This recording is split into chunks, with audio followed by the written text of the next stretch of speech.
Carla. Carla, what's your last name? Webb. Webb, welcome to the show. Thanks. I'm very happy to have you on the show. We've been wanting to get together for a while. Yes. What do you do? Now, you do something incredible with horses, right? Yes. What is that? Horses are great teachers, I believe, to all of us, not just kids, but to all humans. The way they interact with one another, their survival depends on their sense of community and to be able to look after one another. And I think that humans also, really, we have to follow those same guidelines, because the fact that we're violent and hating each other and there's all these pockets isn't working for us. It's not working for our environment. It's not working for our health.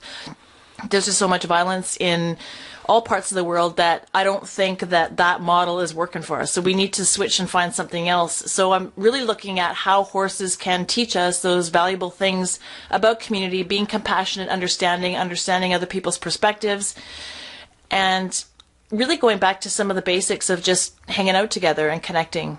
And we don't do that often enough. And it's sad, because I remember as a young person that we definitely had dinner together. That was an important thing. My mom stayed at home when my sisters and I were born, and my dad went off to work. He was the principal of the local high school.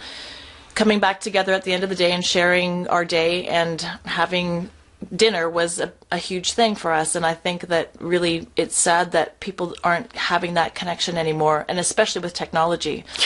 So the horses it's really disconnected us, hasn't it? Yeah, and so horses really bring us back to simplicity. Being in nature as well is a huge benefit. Especially recently, I went to an event where, again, it was confirmed the high levels of anxiety that our young people are experiencing, and it's we're looking at medicating them instead of just going back to what was working before. Ritalin, right? Like, it's out of control. Out of control.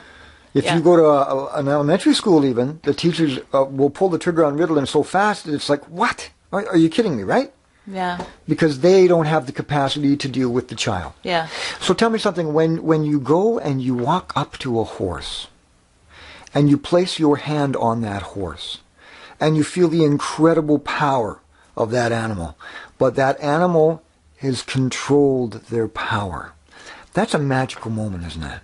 When you connect. It is, and one of the really, really cool things that I love about horses is their ability to be super strong, like you're saying, have that power, but softness at the same time. Yeah. So it's not about this big, boisterous, I can throw my power around. It's like this solid, like Maya Angelou, who recently passed away, a very renowned, powerful woman. Her presence was huge and very powerful, and you didn't need anything for her to say to know that. You could sense it. So horses are really the same that way, that they hold that power and gentleness at the same time. Yeah, they have incredible control over it, and they know it, and they don't have to get haughty, and they don't have to push their weight around. They just, if they have to use it to escape or to live or to, run and play and gallop, they have it. But it's a wonderful balance. So